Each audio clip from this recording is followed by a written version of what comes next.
The last message was for her. The city was already burning when Elena Cross reached the roof at dusk. Smoke covered the skyline and blocked the distant towers. Sirens blended together as the evacuation clock on her wrist showed 3:12. The numbers kept counting down without mercy. Elena was not a soldier sent to fight. She was a systems engineer trained to build shields. Shields were supposed to stop disasters like this. The shield had failed anyway. Above the city, an alien structure hovered in silence. It pulsed slowly, like a massive living heart. Each pulse erased another district from existence. Buildings vanished without explosions or debris. Entire streets disappeared as if they never mattered. Below her, humanity tried to fight back.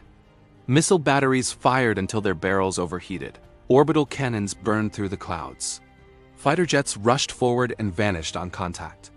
Nothing slowed the structure at all. It never attacked or defended itself. It simply continued its work.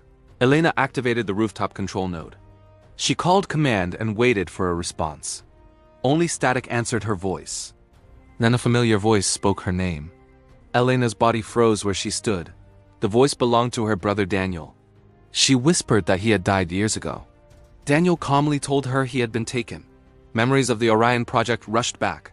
Orion was humanity's first alien-powered shield experiment. Daniel had led the neural interface design. When Orion activated, the signal answered back. Not as a message, but as an opening. The structure appeared inside the station instantly.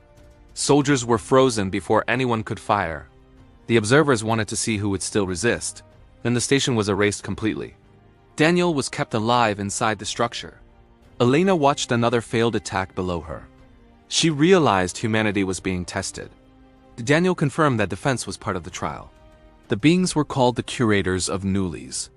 They were not invaders, only evaluators. They named Earth Erythra 9. It was one candidate among thousands. The process was known as the viability trial. Civilizations were allowed to fight or panic. What mattered was the reason behind those actions. Some species fought to dominate and were erased. Others hid in fear and were archived forever. Humanity did both and nearly failed. The shield Elena built was never meant to win.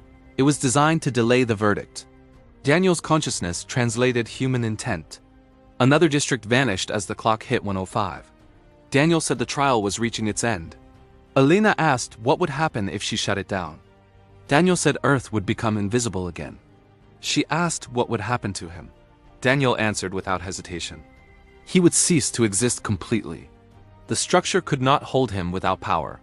Elena remembered him protecting her as a child. He always stood between her and danger. Tears filled her eyes as she steadied her hands. The clock dropped to 0:30. Elena pressed the final command. The structure convulsed in resistance. Weapons below fell silent at once. The pulses stopped abruptly. The city remained damaged but alive. The sky emptied as the structure vanished. Elena collapsed as the timer reached 0. Far beyond the planet, a record was made. Subject Erythra 9 was marked for continuation. One human choice altered the verdict. Daniel chose erasure to save his species. The curators withdrew satisfied. Elena never learned the truth behind the sky. She only knew her brother was gone and humanity remained.